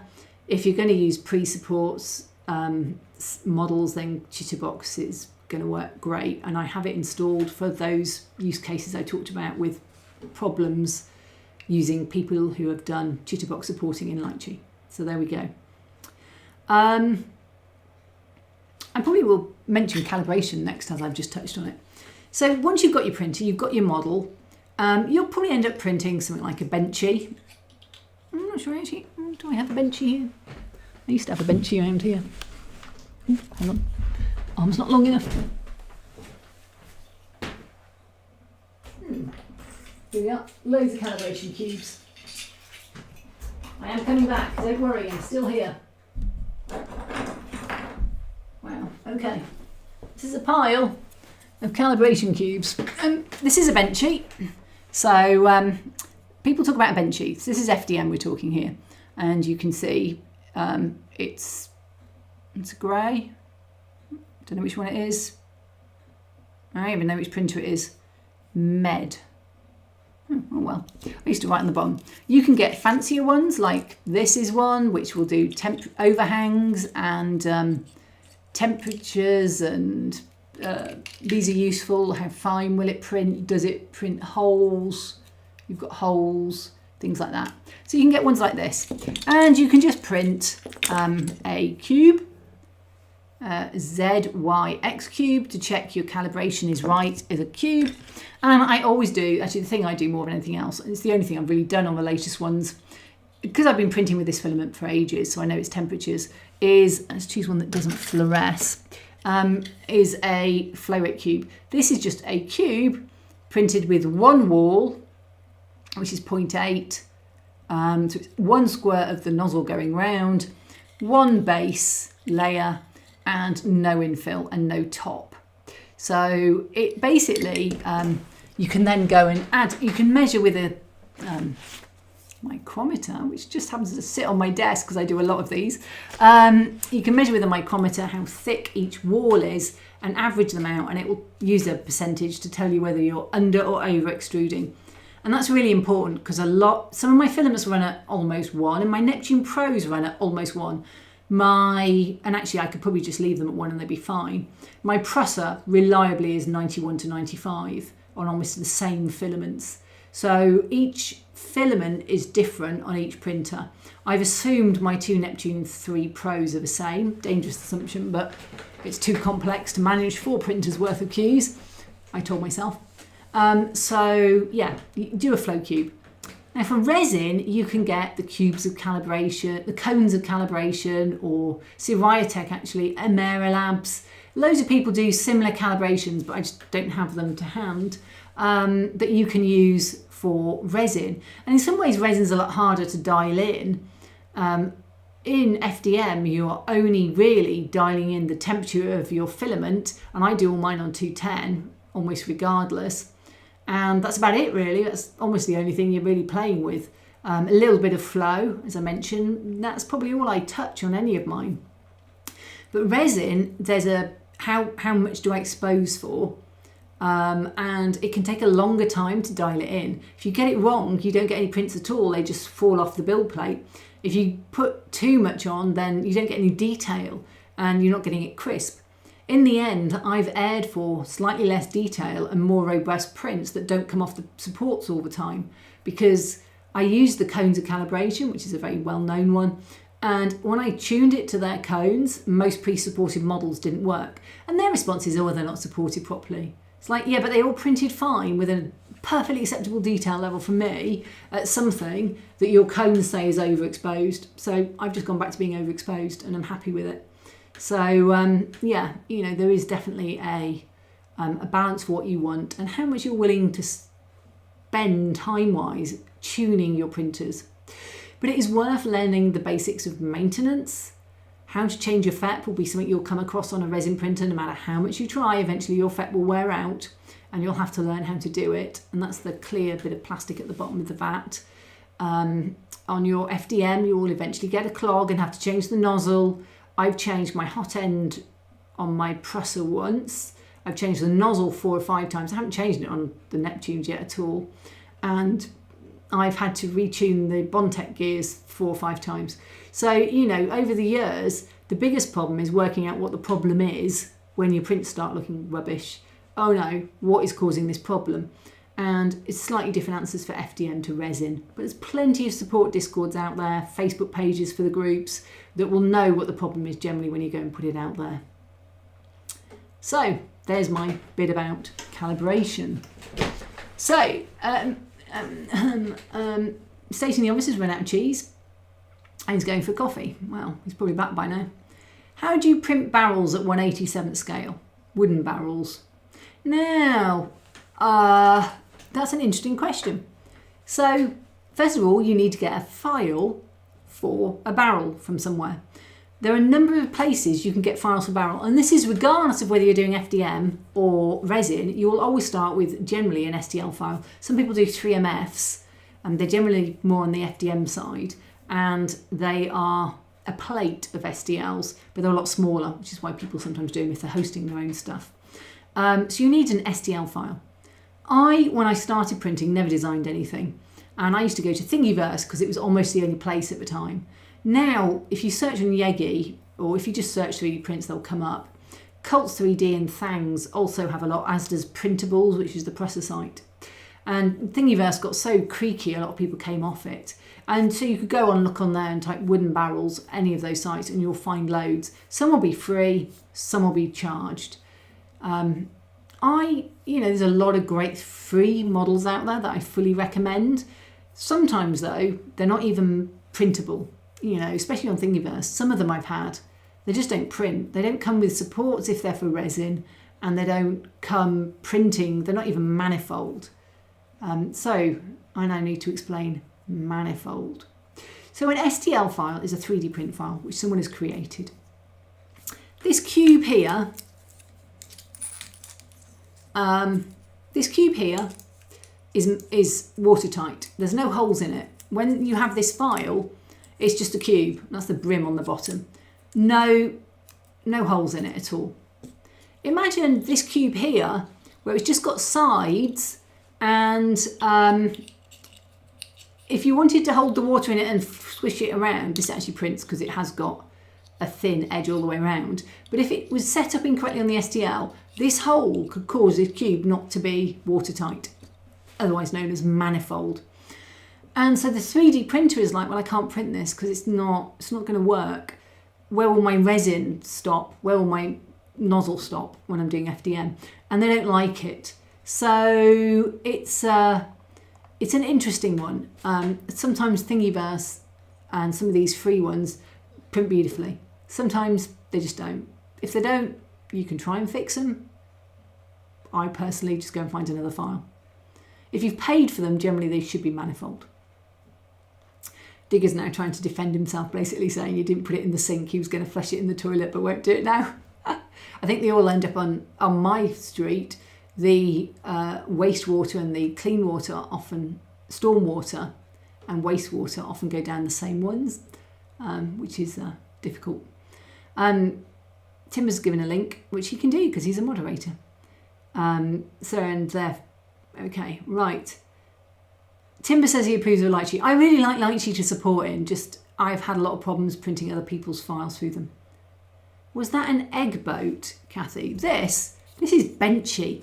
This is infamous. It's a test print. It's got like overhangs, this bit and bits, and you can see ringing on here from it, if you've got ringing on your printer, which to be fair, most printers do. You can try and get it there. Does the underneath print? It's does it stick? Do you get past the first one? My first one I ever did on my first ever FDM printer, it's horrendous. It was like a spider's web. And it turns out that any cubic, and that's one of the reasons I don't buy them, the i3 Mega, they put some really crap, cheap filament in as their filaments start printing with this. As soon as I moved to a different filament, it printed beautifully. Well, not beautifully, but it printed better. And they put awful filament in. So why would you make everybody think your printer's rubbish because it won't print when actually it's your filament? But anyway, there we are. Timbersurf, not good at weathering for wooden balance. Benchy, okay, so Stating Over says Benchy is a benchmarking test object, which is obviously called Benchy because it's a benchmarking object. No, Kim, that's not a micrometer, that's a vernier calipers. Please go and stand in the corner. Why isn't it a micrometer? It says here it's an electronic digital caliper. Okay, so what's a micrometer then, if it's not this? I've always thought it's a micrometer. What is a micrometer then? Google, help me out. Or someone put it in chat. Okay, I'm not standing in the corner though, because it'd be a really boring live stream for you if I'm just like over there. That's Yegi, yeah. I recently got Elegoo Jupiter, and it's definitely a learning compared to FDM on the Bamboo Lab. I think you're spoilt, Daystate, with the Bamboo Labs, because I've heard really great things about how they just are easy to go. And to be fair, my Neptune 3 Pros have been out-of-the-box work. My Prasa has been more problematic because I tried it with ABS and put a massive clog in it quite early on, which is one reason I didn't. And it took me a year before I got it printing really well. And I ended up just buying a new hot end because I was getting a lot of heat creep. So yeah, don't even just go there. But yeah, I think if people starting nowadays, it's much easier. The FDM is definitely easier. And this is why I say people struggle a bit more to calibrate their resin, because if you get it wrong, it just doesn't print at all. It's rare nowadays that you'll get an FDM printer and it doesn't print straight out of the box. So Stating the Obvious got his micrometer and caliper set from Argos at 15 quid 10 years ago. Mine says PowerFix on the side, so I think that was a cheap one from somewhere. Probably. But it works, I hope. Okay, so easy mistake. I didn't do apprenticeships. They didn't even teach me how to solder. People write and tell me I don't solder properly. I'm like, yeah, well, I got to this age doing it. I taught myself, it works. So yeah. So as long as it works though, Stating, that's the important thing. He says it's accurate. Digger, me too. Samuel, but Kathy didn't do an engineering apprentice, so she's allowed to make the easy mistake. I'm I'm sorry. I did accountancy. Actually, I did biology as a degree, then I did accountancy. And if I hadn't done that, I'd have done art. You have to find a running filament and never change a running filament. Okay. Digger, also, let's not restart the conversation again about soldering techniques. No, let's not. Micrometer is shaped like the letter P. Okay, right. That makes sense. Yeah, Dave State says the Bamboo Lab is very much plug and play. I think you are spoilt. So, having got your printer, having got some free files from Thingiverse or printables. If you're doing minis and terrain, I should mention My Mini Factory now. They actually have a lot of other stuff on there, but they've seemed to have gone more into the minis, terrain, and it's where I sell my stuff. So My Mini Factory do a lot of good stuff. People love to hate their site, and I'm one of them. It's a hideous site, but it has great models on it and some great creators, so worth checking out. You can also get, especially if you're doing terrain and things, really great Kickstarters. Mine's running at the moment, and I probably should have put a... hang on while I go and find it. No. It's up. Promotion, no. Oh. It's never as easy as you think. Edit project. Do you know, just trying to get links for this, every time I have to go and edit the project. So I just want my YouTube. There we go. Command C. Back to here. Command V. Command V. There we go. So that's my latest Kickstarter. On Kickstarter, that's another place you can get, for certain types of market, you'll get some great terrain on there. Larger than 1 inch 25mm micrometers do not measure down to 0. Okay, right. Well, this you need to do 0.8 of a mil. They have a limited range. Don't push the button. Any Star Wars projects in the works? So all of my projects are sort of Star Wars adjacent. I was talking about Starfield earlier, but actually all of my terrain that I do for Kickstarter is suitable for Star Wars universe, because I play Star Wars Legion and that's where I want it is. So I've literally just put out the Transport Delta.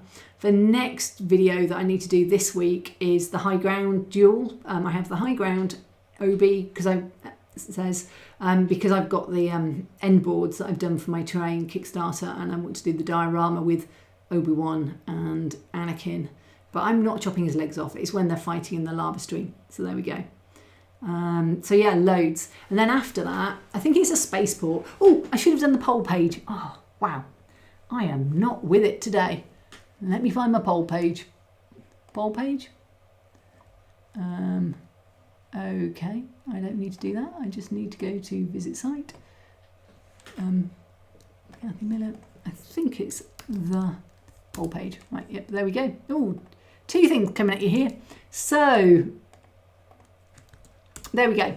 The other thing is I am thinking about what to do for my next Kickstarters. Wow, that's bright. Let's put that back up. And they will be all for Star Wars Legion type things, because I tend to model in 35mm because it's what I know. And I'm trying to decide what to do. So if you are interested in terrain and play tabletop games, go to my poll page and let me know what sort of thing you'd be interested in. I've got about 10 potential projects for my next Kickstarter.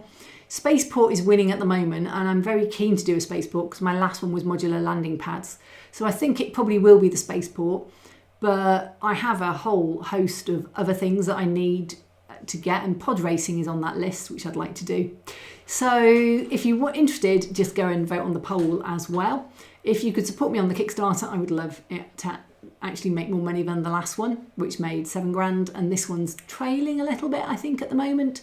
So yeah, I could do with it just kind of getting there. I've learned a lot about framing it for people, because I think there's too much in it, and there's so much people who are a little lost by it. But also there's a huge amount of other stuff out at the moment at Kickstarter. So that's been a bit of a challenge. And but you know, it's only my second one I've done, so I'm still learning. But I really could do with a bit more support on there if people want terrain. So yeah, loads in the works. But we were going to talk about something. Oh yes, we were going to talk about what happens when you want to go beyond free stuff. What happens when you go, oh, and this is a slippery slope. This is what started me down the slope of being a 3D print designer, which is what I now do for a living. I wanted to do, I can't remember what it was, something really simple, small. And then I wanted to do more detailed stuff. So I started out, and people recommend Fusion 360. So I got Fusion 360. If you come from a CAD background, you're going to love it. I personally come from a more accounting background. I did AS level art. I've never done CAD formally, ever. And I found it to be not the way I think. So you have to draw the plan first and then extrude off the plan. Or that's the way it works. And I was just like, but I want to be able to do curved shapes. And I want to be able to do this and that. And I got Blender. Now Fusion 360 is free, and they've made it harder and harder to get it free, and you can get less and less with it each time, it seems. But Blender is a forever free. It's a free software that has a project that you can donate money to, that people use and big institutions get behind, and it's actually becoming accepted as an industry player now, and it's not going to be an industry standard for a while. And it's often used in the game space, people doing 3D renders, people doing game assets. It's very much in that space, but you can use it for 3D printing, and it's free. Did I mention it's free? I think Blender, and now that I use it every day, I really think Blender. I know all the shortcuts, but the learning curve to getting into any of these 3D project software is quite large. And people will say you can use Mesh Mixer, there's like thousands of simpler ones out there. If you're going to do it a lot and you really want to learn one, then Blender is the one I would recommend. If you're from an engineering CAD background, then go Fusion 360 and lump the decreasing amount of stuff you can do with it every time, because it's done by a profit-making company. But I like Blender. You can't take a plan and extrude from it. You can't do that. You basically have to know how to manipulate vertices, edges, and faces. You can get them very accurate. You can set their points in space and stuff, but it's not accurate like that. It's not a CAD program. If you want to do a working motor, you can move things and animate them, and it's fine, but it's never the same as a component manufacturer like Fusion 360 is. So, depending what you want to do, I'm building terrain, I put clip holes in it that have to line up. I don't need it to rotate with a micrometer amount or a digital caliper amount of accuracy. I cope fine in Blender, but I used a number of free softwares. So that was the one I landed on. If you want to learn it, I'm going to recommend 2 sets of courses. One, the Donut course by Andrew Price. It's actually aimed at making a 3D render of a donut, but it's like a rite of passage. Everybody getting into Blender has to do the donut course. It's there. And he spells donut like Americans do. He's not, I don't think, American. I think he's from New Zealand or Australia. Australian? I thought, but anyway, donut course. You have to do it. I've done it a while ago. And if you've done the donut course, you've now learned how to move things, do things, how to produce a pretty picture of when I did it, a donut and a clear teapot, a teacup and a teapot and a plate. Once you've got past that, you're really doing, for what we do generally, hard surface modelling rather than sculpting. Because I use sculpting for rocks, I use it for my lava, I use it for some things. But most of the time I use hard surface modelling, which means I'm creating a box. A box. This would be hard surface modelling. It's made up of cubes and circles and shapes. And for that, I recommend the Blender Brothers, and blenderbros.com. They again are aimed at 3D renders, but they teach you a number of add-ons. Now Blender is free, but I've paid for add-ons, and I wouldn't be without them. And I can't even tell you what of my Blender is now vanilla Blender, as they call it, and what is the add-ons, because I've used the shortcuts so much. But I recommend Hard Ops, Mesh Tools, which is free, Mesh Machine, which I think you have to pay for, Hard Ops. I don't really use Box Cutter much. I always mean to, but I don't. And I've got quite a lot of others. Power Save, brilliant. Auto saves every 2 minutes. You can save versions all the time. It's really good. And yeah, just really, really, it's a really powerful tool. It's almost too powerful. It can even edit video. You can do animations, all sorts. The trouble with Blender is it's too powerful. But the UI has got way better than when I started, even in the last 2-3 years. When it went out of 2.8 to, or it went to 2.8 from whatever it was before, suddenly the UI was normal. Up till then, you had to right click to select or something, rather than left click, and it was all set up wrong, and it was just weird. It was really hard to use. It's got a lot easier since. So I recommend Blender, would be my one. But if you think like an engineer, you'll probably prefer Fusion. And then loads of people are now recommending in the chat what they use. Can I feel the force? Yes, I can. It flows through every living being. Is that Yorkshire tea? No, it's Pearl Jasmine China tea. I don't like milk, so I've never ever had tea with milk in. And I don't like Indian tea, I like Chinese tea. So I like Pearl Jasmine because it's just a green tea with a slight hint. So Tamsin's recommended Tinkercad, which is for simple stuff. Yeah, I predict a riot. Samuel, I've never done CAD either, but taught myself. I use Shape 3D on iPad Pro, great CAD program, but it does cost, and Blender. A lot of people do use Blender because it's free. Makero Signing says, I purchase detail files from CD Trader and ArtStation, but files can be very expensive. That's true, I buy a load of stuff. I didn't mention, if you're doing a game like Star Wars Legion, there are patrons, there are probably 5 or 6 main patrons, maybe 7 or 8 even, for Star Wars Legion, all of whom have specialist bents. So I support Darkfire, who did the Magma Troopers for my Kickstarter, if you've seen them. And he does a lot from the old computer games, and mostly clones and some Rebels and stuff, and some he mixes around. I also do Hokusa, Carl from Finland, and he does mostly clones, and I love them. And then I go and get some of the others for specific, like I want a Quinlan Voss, I'll go to one of them. Skullforge does everything. He's already done the latest Ahsoka things, which I won't tell you any more about, but it's not got me onto Ahsoka. So yeah, there we go. But yeah, that you'll find there's loads of patrons in every area, so you can find the one that suits you perhaps, and they're a much cheaper way of buying files. You might have some months you don't want them. You can choose whether you suspend your patronage or not. I just keep them going because I'm a creator and I know how people need the money. And then Graham, good night Graham, see you next time. So Timbersurf, Tinkercad is free and easy to use, great start if you can work in CAD. Yeah, it will suit certain people. Yeah, Norm, you do spend, I made chocolate sprinkly donut when I did mine. It's very nice. Stating the obvious, I have SketchUp 8, got the offline version just before it became online only and its save files became not backward compatible. SketchUp annoys me. It's got great stuff in it and it's so paywalled now you can't use it. You can't even export an STL. So if it says it's a SketchUp file, I won't go near it because it just bugs me so much. I think it's great and I know professional people who love it, but it's too paywalled for me. Plasticity, I've heard good things about. Ravenson says it's not so different to SketchUp, but much better. I've heard some really good things about it recently. Tamsin beat you, Timber, yeah, and she's told you she's beaten you. Yep. Samuel Beckett, coming from a 2D AutoCAD background, I tried Tinkercad but thought it was a little too basic. Currently building my knowledge into SketchUp, but that seems quite restrictive. Try Fusion 360 then. It's free if you're a hobby person, but you can only have 8 files on the go at once. Mark says Tinkercad is great to start with, but once taking the plunge for a more professional one, you need to draw first. Yeah. Samuel, so Timber says, I do all my design in AutoCAD as I've been using it for 30 years, but not the best tool. I mean, Second Dynasty, who's Millennium Falcon I just did, he does all his in Maya, which is an animation tool, I think, because he came out of animation.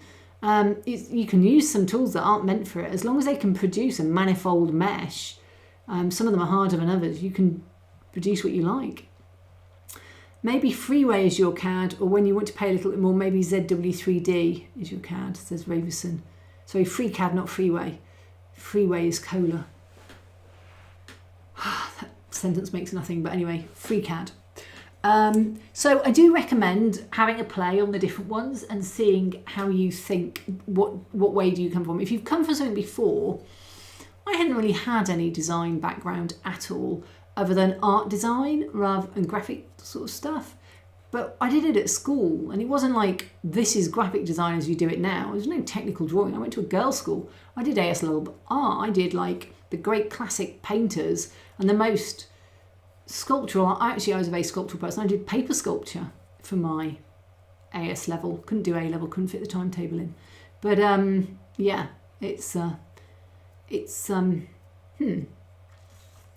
yep. So. Don't Push the Button says, got a favourite Star Wars character? I'm split. It's equally Ahsoka and Captain Rex. And I have my views on Ahsoka. And I think it's because she is a favourite character. The latest TV series felt like the middle of a trilogy. And I've seen all the opening. I mean, I've seen everything that she's been in. I've seen the Clone Wars 3 times. I've seen Rebels twice. So I've seen every episode she's in. And I'm like, I don't recognise her in Ahsoka. And yeah, for those who haven't seen it, I'm not going to say anything more, but it feels like a middle trilogy. It just feels all the faults that you get in a middle story are there. And I just don't think it was the best storytelling that they could have done. I think all the elements were there. I just don't think it landed for me. Because she's my favourite character, I kind of have perhaps my own headcanon on how she should act, or perhaps I just wanted it to actually feature her a lot more than it did. My main complaint, she's like a side character in her own show. But hey, no more than Boba Fett was when Mandalorian rolled up in his show and he didn't even appear in one episode. At least Ahsoka got 2 minutes. But no, I'm not going to spoil it at all. But watch it if you like it. But yeah, and Captain Rex. Love Captain Rex. So you can tell I'm a Clone Wars fan. It's probably my favourite Star Wars, and I would say my favourite Star Wars moments, painful as they are probably season 7 of the very end, last 4, to me are just the best Star Wars out there of the Clone Wars. It's just absolutely brilliant. Samuel Beckett says, yes, modern SketchUp DLs are frustratingly limited, but hacks are out there for STLs. Okay, I just gave up. I was trying stuff for the job that I didn't take in the end, and I was trying to get out, St Paul's Cathedral or something. In the end, I found someone else that did it, and it was just as easy. But yeah, it wasn't great. So I've talked a lot about 3D printing. We've just touched on learning 3D prints. The other thing you can do is you can find people that will commission for you. I haven't done it, obviously. I mean, actually, in some ways I did commission Ty, but it's more on a profit sharing basis than I paid him to do the Darkfire minis. But you can commission people, so if you can't do it yourself, you can find people. People write and ask me, A, can they do commissions for me? Which is like, well, actually I design myself, so probably not. Or B, can I do it for them? And I'm like, no, I'm struggling with time as it is, so no, sorry.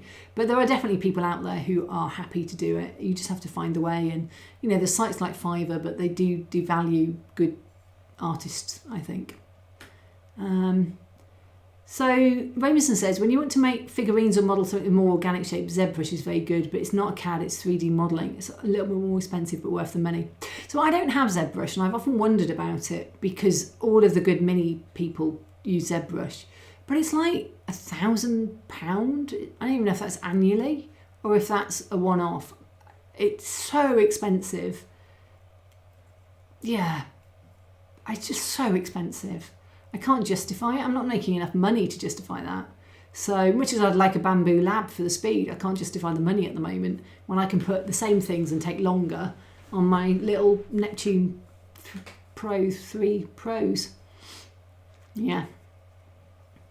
So, the Clone Wars animated is still by far the best Star Wars. Norm says I agree. I hope you're agreeing on the Clone Wars because I think it is the best Star Wars. A lot of people don't like the first 2 seasons. They say they're really bitty, and I love the first 2 seasons. There's some of my favourite episodes in those, but I do recommend the chronological watch. Not the chronological watch that you see on Disney, but the one when you Google it that says these episodes are all out of order. Watch them in this order, and you drop between the first 3 series quite randomly. For quite a while, and then it sort of settles down in later series. Rameson Express says it's under 1,000, maybe 799 or something like this. Okay, is that a year or is that a one-off, Rameson? It's something I think about because I want to sketch a rock in Blender, and I have some rock brushes, but I do a rock and I have to decimate the mesh 2 or 3 times because Blender it gets too big for Blender on some of the sides. I have been doing big rocks, mind. It's been interesting because I needed to do rocks. I've managed to work out a lot of shortcuts on Blenders to do booleans, but once you try and boolean a rock, which I need to do to put clip holes in, sometimes I can just grind Blender. Very rarely, to be fair, I can grind Blender into the ground.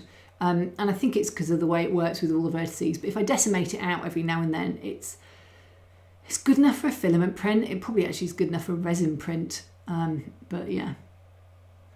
Oh, right. So, for instance, it's a you buy it and can use it endlessly. That's good. It's not from Autodesk. Autodesk make Fusion 360. Yeah. Who are now trying to take all that. It's a netfab, which everybody used. They took, and I can't use it now. Tamsin's been netfabbing everything for me because I just can't use it on a Mac. Even the old ones don't work. Careful when selling an STL file. I've had people try and pass it off as their own. I pretty much sell an actual product now and put them on Shapeways too. I just sell STL files. I do not want to do actual product. There's a whole thing there. I sell STLs and there's an assumption in there that people are going to pirate it. That is just the assumption if you sell STL files. You can get called out. You can go and talk to them and try and get them taken down, and you'll probably just get death threats. I'm not joking. Death threats are out there. So it is better... it's better just to accept it into the sort of factoring equation. You just need enough people who will buy it to outweigh the fact there are people who pirate. And because I don't make physical product, if people want to go and make physical product from me, they can buy a merchant license and I sell 2 or 3 with each one. So I'm building up the merchant still, and then they can go and make it. But people will always pass it off. I think for something as big as terrain, it's actually less of a problem. I don't see it as much as I do on the minis, where people are more likely to print at home. I don't know. I don't see it as much. I haven't put any in, Tamsin. Don't worry. I haven't put any in. I actually put them straight into the folder. It was the last set of rocks, and that's it. I need to put them into the netfab folder. I just, they're in test print. They haven't got into the originals yet. Zebra, so don't push the button. Are you into Star Trek? I was a Trekkie before I was a Warsy. I mean, I grew up, I was old enough barely to see Star Wars at the cinema when it came out. I mean, I'd have been 6. And I remember watching it when it came on TV in the UK, which I think was 82, 84 or something, making my dad buy a TV for the boat to watch it. And, it's great. I love Star Trek, but what's converted me to a Warsy is the TV series. The recent Star Treks, apart from Strange New Worlds, but even that had its moments. Discovery was just like, really? And then Star Trek has just gone off the boil in its TV, whereas Star Wars went on the boil. But then Star Wars is just going off the boil a bit with trying to make everything too interconnected. Guys, we don't need every single thing to be a reference callback interconnected with 16 other shows having all the same characters. I just don't need that. I grew up on Villain an Episode, sort of a Villain a Week type TV. I like Villain a Week TV. I don't need it all to be Marvel. And even Marvel stands on its own. You don't have to have watched 7 seasons of the Clone Wars and 4 seasons of Rebels to understand what on earth's going on. But there we go. Norm, death threats. Yeah, people just get, yeah. And Timber says that's why I don't let my STLs out into the wild. It's just one of those things. You just have to accept it. People are going to pirate it. People write to me and say, can I take your artwork and make it into an NFT? And you're a bit like, no. But they'll do it anyway. And the Orville Timber. Orville was definitely the best Star Trek of recent decade. Definitely. So Stating says, I've seen models watermark by putting a nameplate inside the model. It only shows when you slice the mesh. But I'm not going to go around people's meshes and see. It's really, it's just one of those things. Yeah. 90s Trek is definitely better than New Trek. Having said that, I rewatched Enterprise over lockdown and it was a lot better than I really enjoyed it. Apart from the ending, it still sucks. But yeah. But anyway, we always end up talking about sci-fi, partly because it's a real interest to me. And people ask me why I don't model railways as much now. And the answer is, I like model railways, but I love sci-fi. And I grew up on Doctor Who, Blake Seven, Star Trek, Flash Gordon, all the old black and whites, Buck Rogers, all of that. I grew up on it. And for me, I've always been a sci-fi lover. Every movie I see, or everything I do revolves around sci-fi. The games I play, when I play video games, are all sci-fi games. So, apart from Tomb Raider. So I really love all of that vibe. And actually, the best video games I've played in the last year or two are Fallen Order and Survivor, which are Jedi ones. I've just really enjoyed them So really love that vibe, which is why it's coming out a lot in my work at the moment. But yeah, everybody enjoys their various things. 13 minutes left on 3D printers. So my closing thoughts on it are,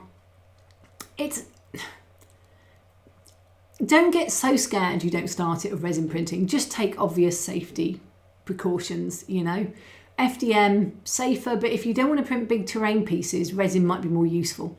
If you want to do minis and terrain, like you play Star Wars Legion, you want to print your minis out from Darkfire, you want to go do terrain from me, you're going to need both, which is more of an investment, but actually the price has come down. So you're probably paying now for the pair of them combined what I paid for the first one of my printers.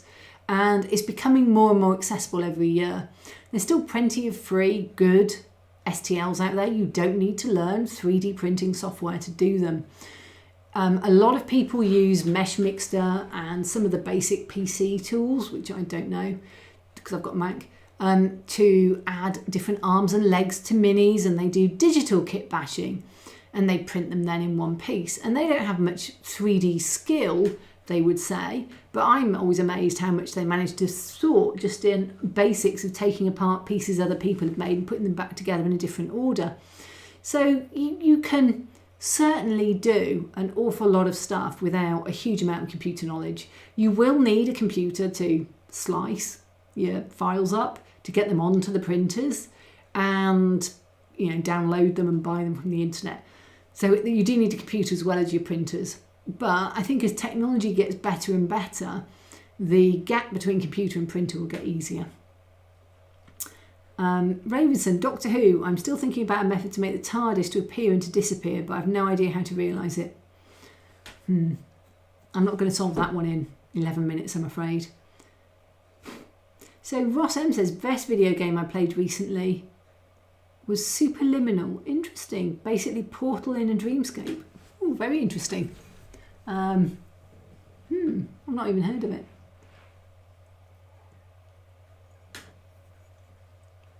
And Tamsin just made the point, you can print minis in FDM, but the quality isn't as good and you can waste a lot of material getting supports right. That is actually one of the problems. Someone said to me the other day, they gave me this off Thingiverse, and I haven't mentioned this, these minis of, German paratroopers he wanted for a diorama, and he knows I'll print them for him if it's easy, as he hasn't got a 3D printer. And I was like, yeah, I wouldn't touch those with a barge pole. They're not pre-supported. And they're 1 to 70 seconds, so they're quite small. It would take you hours to support everything there, because there was like 30 in the pack. I'm like, there's no way I'm even touching that. So if you're new and you want to get going, go for pre-supported models, because resin needs supports. FDM, all of mine support free, all of Second Dynasty support free. A lot of the big suppliers now are support free, and they model in a way that doesn't need supports. The Transport Delta actually did, and it was a real shock because my support settings suck because I've never really used them, especially as I've gone to press a slicer from Cura, and Cura was a bit better. But if you're doing resin, you will have to support. And if you're going to support it yourself, Lightroom's great, it's free. If you're buying models though, and you're going to pay for models, buy pre-supported if you can, because it will just save you so much time. And it will weed out the supports as an issue for fails, especially if you get it from a good supplier. So yeah, that's definitely something to think about. Tamsin's coming up with Pepper's Ghost. Good idea. Speaking of portals, will he ever print out a portal? Norm, I was looking at infinity mirrors. Actually, I don't know, do you get this Fifi Joy, I think it's called, alien habitat book nook come up on Instagram as an advert all the time. I've got it all the time. And in it, it's got a little, maybe this big, because it's a book nook, infinity mirror for something in this alien portal. And I'm like, I want one of those. So I've been looking on Amazon, really, I haven't done much other than that, for a small infinity mirror so I don't have to spend hours making one myself, thinking you must be able to get them. I bet AliExpress has got them and I probably need to go look there. But no, I haven't managed to find one yet. They're all 20 centimetres, which is this big, which is too big. But what I have got for when I do my temples one is I've got a couple of these. I've actually got 3 now, but I can't find one. This is the blue one, which isn't that great. And then I've got a red one for my temples. And my temples are going to have a space where you can put one of those in the middle. They're plasma balls, if you don't know what they are, you know, blue and red plasma balls, so that you can have a little plasma centre to your temple. They're sci-fi temples. Yeah. So in Resin, I thought about Steam video protection and a lift in the underground. Wow, that sounds like me trying to work out how to do the moving backgrounds on my Thunderbirds. Hard. Timber says, if you think CAD is an uphill battle, getting the supports right on your own design takes even longer than the design in Resin. Yeah, that is true. It can take a long time. I recommend Table Flip Foundry, I think, did some really great how to support things, sort of videos that were really helpful. And I used his double support for my bases and they've not really failed ever. They are good. Norm says they are expensive. Is that infinity mirrors? It was 14 quid for a 20 centimetre one, which I didn't think was too bad as I only need one. Yeah, so yeah, I'm looking for small infinity mirrors about that. Get it up there? No, about that size. So that I could add them into monitors or something, or some kind of research lab. If you go to my poll page, which was back up a while ago, oh look, and it's still signed on. I'll put the poll page there again. Then you can see that temples is one of the things on there, but not many people voted for it, so it's not quite low down my list at the moment. But I've got 2 or 3 in mind, and I was going to repurpose the Thunderbird 3 roundhouse I'd done as a temple with a hole in the middle. Samuel Beckett, in another life, we designed and installed an infinity mirror as a design feature on a known airline, only 30 odd years behind it. Popular culture. Yeah, they've been around a while. Daystate says, getting supports right is still an issue for me. I managed to weigh 8 litres of resin on one model, failing over and over again. Yeah, when it comes to my Peoply Phenom, it needs extra heavy. So I end up adding, just re-supporting the lat on extra heavy, which are like 3-4 millimetres across. Because it's such a big model, it was, you know, yay big. And there's the pull on it. Otherwise you get a lot of Z wobble and you get lines at the end because it's doing this.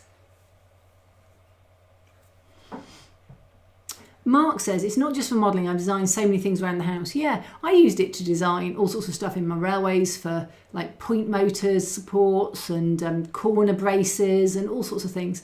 Once you have a 3D printer, you use it for everything. It's really bad. You suddenly think, can I print that on the printer? Yes, I can. It's really good. I used all my Christmas presents last year were done on the 3D printer. Yeah, really the way to go. Right, so Norm says, no, the portals that are out there are stupidly expensive. If I do the temples one, it'll have a portal in it probably.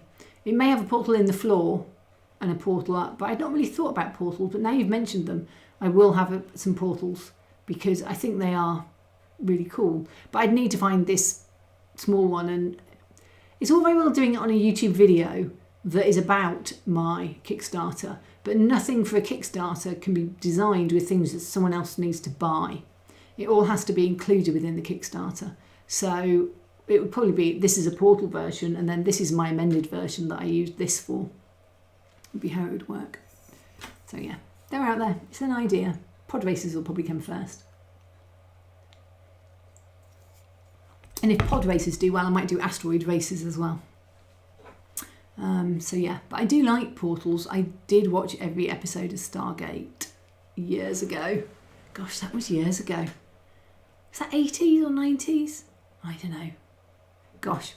Yeah, and portals are interesting ones when you look at them in sci-fi and where they crop up.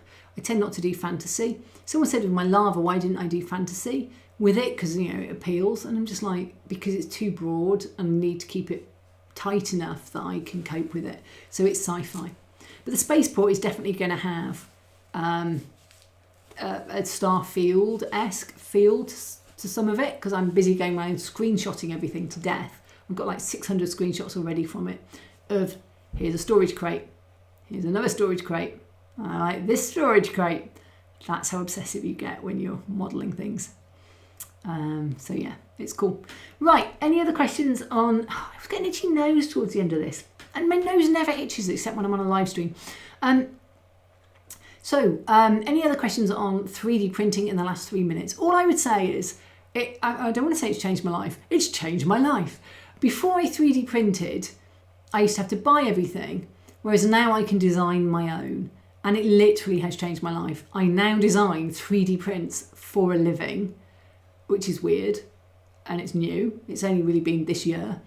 But it's been used in so much of my YouTube over the years as well. I've got more and more confident on it. And it is a great skill.